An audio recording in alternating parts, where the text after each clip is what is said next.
Like all great filmmakers, Martin Scorsese has always worn his cinematic influences on his sleeve. Beyond simply entertaining audiences, he consistently uses his films to highlight the power of art and storytelling, often pointing back to the classics that shaped his own vision.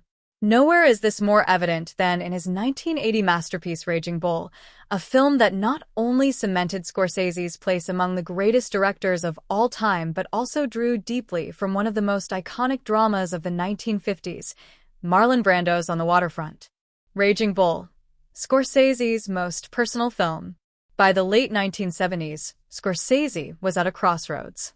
After the box office failure of New York, and his struggles with addiction, he nearly walked away from filmmaking altogether. It was Robert De Niro who convinced him to take on Raging Bull, a story Scorsese initially dismissed as just another sports movie. Instead, the film became a lifeline.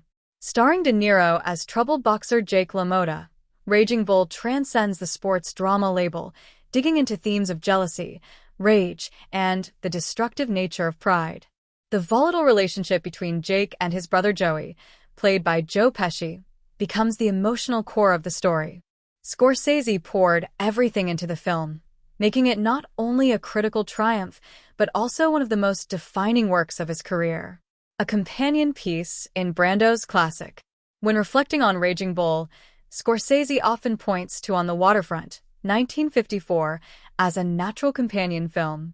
Directed by Elia Kazan and featuring Marlon Brando in one of his most celebrated performances, On the Waterfront follows ex-boxer Terry Malloy, whose chance at greatness slips away when his own brother coerces him into throwing a fight for the mob's profit. The parallels between the two films are striking. Both center on flawed men struggling with their past, defined as much by family bonds as by their own internal battles. In On the Waterfront, Terry's heartbreak is immortalized in the line, "I could have been a contender." In Raging Bull, Jake LaMotta's self-destruction becomes its own tragic refrain, as his violent impulses destroy his relationships and career. Most notably, both films hinge on brotherhood. For Jake and Joey LaMotta, as for Terry and Charlie Malloy, loyalty and betrayal intertwine, shaping their fates in ways they can never fully escape. Two generational masterpieces. Despite being separated by nearly 3 decades, both films share a legacy of critical acclaim. On the Waterfront is often regarded as Brando's definitive performance, just as Raging Bull is considered De Niro's crowning achievement. Each won their lead actor an Academy Award, each became a cultural touchstone of its era, and each continues to resonate with new audiences. For Scorsese, drawing inspiration from Brando's classic wasn't about imitation but about finding echoes of universal themes, ambition, regret, and the cost of choices that transcend time. Watching On the Waterfront alongside Raging Bull not only reveals the influence of one on the other but also creates a powerful double feature, showcasing two of cinema's greatest actors under the guidance of two master directors.